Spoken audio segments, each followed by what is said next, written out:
guys, so we are gonna be working on a bunch of thrift haul items. We didn't pay over $5 for any item here, and we are gonna be making them over. If you guys follow along with us, you know that on Saturday nights we have our thrift haul. We're gonna drop that link now, so that way you guys can watch that if you missed it. So nothing major today. A lot of times when we're doing this thrifting for profit situation, we're looking for things that have a little bit of repair that we can get at a super cheap price, but just some paper mache, a few nicks and dings on some things, and we should be good to go.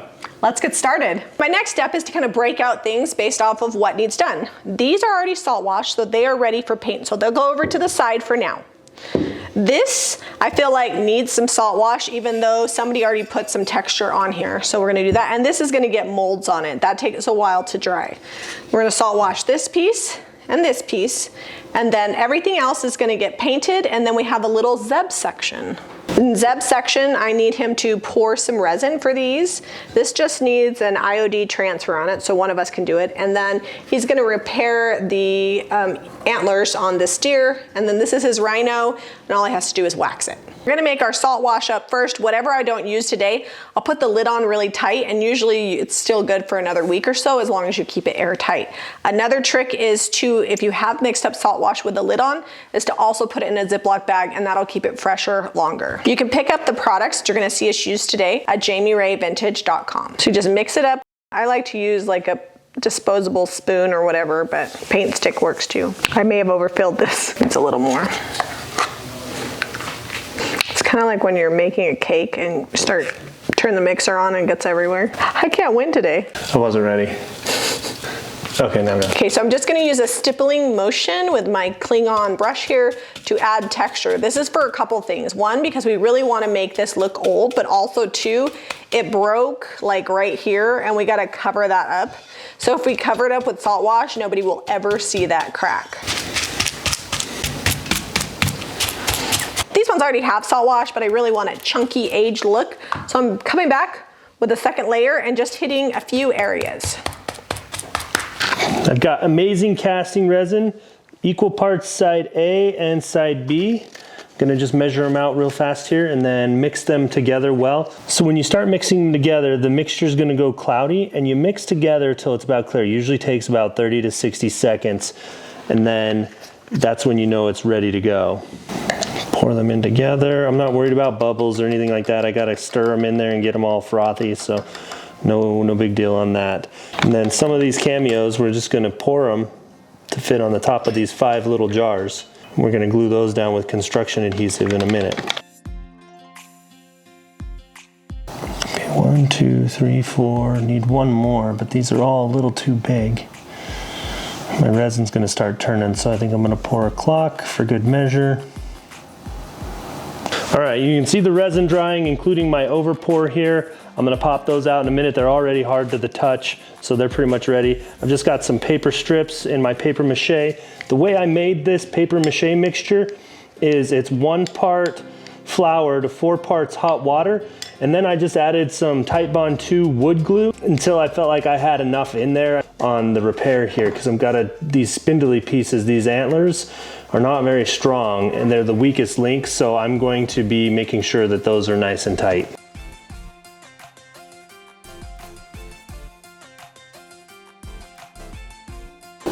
Using 2 different molds here from IOD. We have used them with paper clay, and obviously you can tell we didn't clean them out good, but it's okay. The resin's not gonna care, it'll still cure up. This is Gorilla Glue construction adhesive, max strength in the clear. Doesn't matter if it's clear, it comes in a black and like a white too. I have not changed the nozzle. I want it really small. And just gonna glue this down. The next thing that we're gonna be doing to this is adding molds. Originally we found this at the thrift store for $1, and somebody had used it like lightweight or something for texture. It looks all right, but it's just a little off and boring. So we're gonna add, this is the fleur-de-lis and the laurel mold, and I'm just gonna put this bunny on here because Easter's coming. All right, so they're still a little pliable, which is good. I'm gonna wanna glue them on, which I'm gonna pass over to Zeb because he's really good at that. So gotta glue the bunny on first so we know where to put the rest. The bunny is going here. If your resin hardens up before you get to this step, you can just microwave it like 15, 20 seconds at a time, and it will soften up and become more pliable. So I have a bunch of things drying, so I'm just gonna start painting the things that need just one coat. The next color we're gonna be using is Weathered Wood by DIY. It's like a really dark gray color and looks amazing with white wax. I used it last week on some projects and they were delicious. So Santa's getting a new look.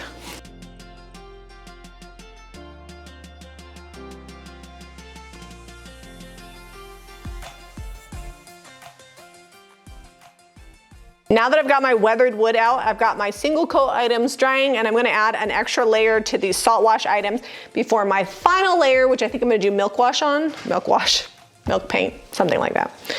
So I'm not gonna hit everywhere. I'm just gonna hit the high spots to add some dimension to the piece. Again, this is not my last color, and I'm not worried about painting everywhere. That is good enough for the paint finish we're doing.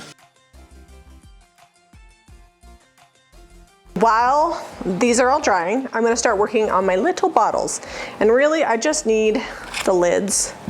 So I'm gonna screw these off. I have some leftover vintage linen salt wash from last week's projects. And I'm going to go ahead and get some salt wash to make these look more like stone and less like metal. And make these look like they are one. It's really important to get the salt wash under the edge of the mold, and then I'm just gonna try to pull it out of the detail here. I'm actually gonna brush that, there we go. All right, we want this to be dark where it's chipping up here, so just a little bit of weathered wood on that. Let that dry, and then I'm gonna do a better job of white. Well, maybe I'll just paint this whole thing. I was looking at it, I'm like, it's kind of splotchy. I don't like it, I'm not loving it. We're gonna take the bandages off and see if our creation survived. It did. All right, so next step is gonna be, I'm gonna salt wash it. I'm gonna make sure to get salt wash under kind of all the edges so it looks all cohesive, and then we'll be ready for some more paint and wax.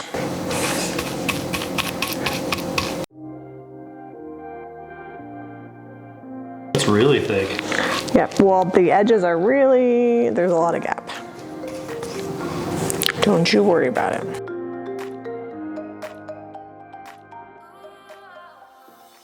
All right, this is the traditional pots transfer set, and it came in a few different colors this time around. And I'm just gonna put this on this crock and make it look like old crockery with a label on it. The white really looks good on the brown.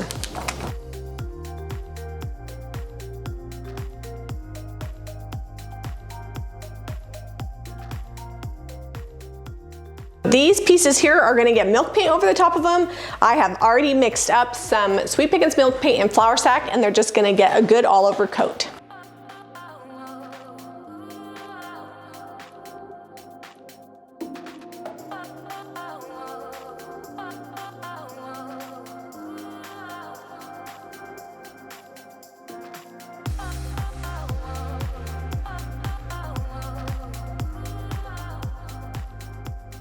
My salt wash has dried on my molds. You can still see all the detail because I brushed back over the top of them.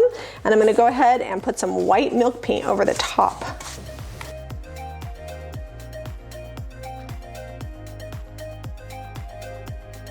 I'm gonna use DIY's golden ticket to make these look gold before I add my black wax to make them an antique gold. Deb's deer is getting some salt wash. Hey, be gentle. I don't know how sturdy those are ever gonna be. They're pretty spindly up there. Well, but it looks like they're holding pretty strong with you putting the brush on them. Yeah, and the salt wash dries rock solid, so that will help solidify them. We're gonna be adding some black wax to these to make them look antique gold. I'm committed, I've already started. So the golden ticket has built-in sealer in it. So that will allow us to wipe back, and then the black will stay down in the cracks. Just got a lint-free rag, and I'm just gonna pull back the black. And now we can see the image really good and pull it off the sides. We're going back with weathered wood on this over the top of the Farm Fresh and the salt wash.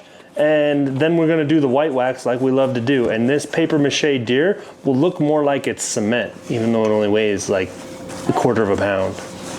Just coming in with some golden tickets to kind of add a little metallics to this, bring it to next level. I've already wet distressed it. You can see that Farm Fresh is coming through. And I'm going to let that dry. Then we're going to clear wax and maybe a little bit of strategic black wax just to make it look a little old and aged. So we're bringing it home on a lot of these projects. I have a wet distress pile.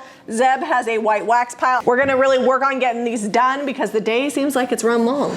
It always does. You know, these projects individually, they don't take very long, but when you're doing 10, 20 of them and some of them need repairs, 3, 4, 5 hours later after you're waiting on dry time and things, you're still working. Well, and a lot of these have 3 and 4 paint layers on them, so I guess it's understandable. But it's okay, it's worth it. These are gonna be really cool when we're done and well worth our time. It's not like we were standing here while they were drying. We went and ran errands, the kids came home. Had some lunch. We took the dogs to the vet, got all their vaccinations up to date, you know, stuff like that. Wet distressing over this milk paint could cause it to reactivate and chip, which we are perfectly okay with. All right, so that was one dip of white wax. I'm gonna go ahead and do this one too. And then as the brush runs out, I might pull some of that back off. I don't want it to be that white.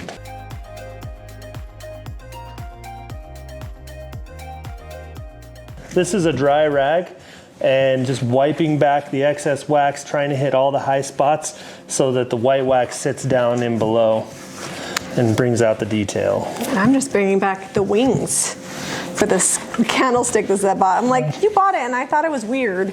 And then I'm the one working on it. But now I think it's less weird. You know, you did the volunteering for the work, so. This is true.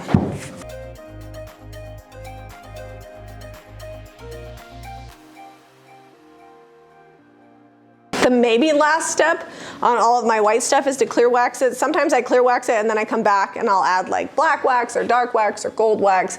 Just kind of depends on how I'm feeling. And Zeb did a really good job white waxing.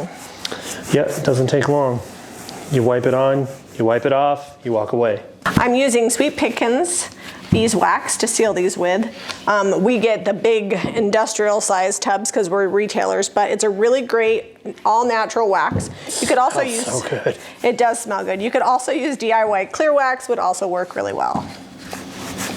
Which Zeb's using DIY white wax, so. I'm coming in with Golden Roll because I decided after I waxed them that I wanted gold, and Golden Roll is a gold gilding wax, so it's okay to go over wax. You definitely wouldn't want to come back with patina now, just because wax is always last. You can wax over wax, but you can't liquid top coat over wax. Anyways, I digress. I'm just gonna come in and add a little bit of gold detail and kind of wipe it back, just so it looks like it might have been gold and it wore off over time.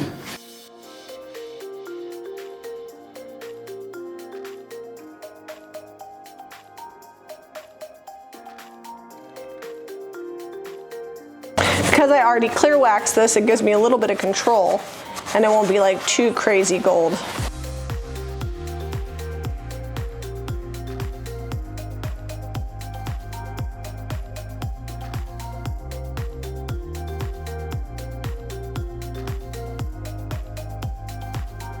That took longer than I thought it was, but overall, we did a lot of projects. Yeah, so 1, 2, 3, 4, 5, 6, 7, 8, 9, 10, 11, 12, 13 projects, and 14, 15, 16 if you count all those individually, and 17 if you count the lid that I didn't like that I yeah, there's also those.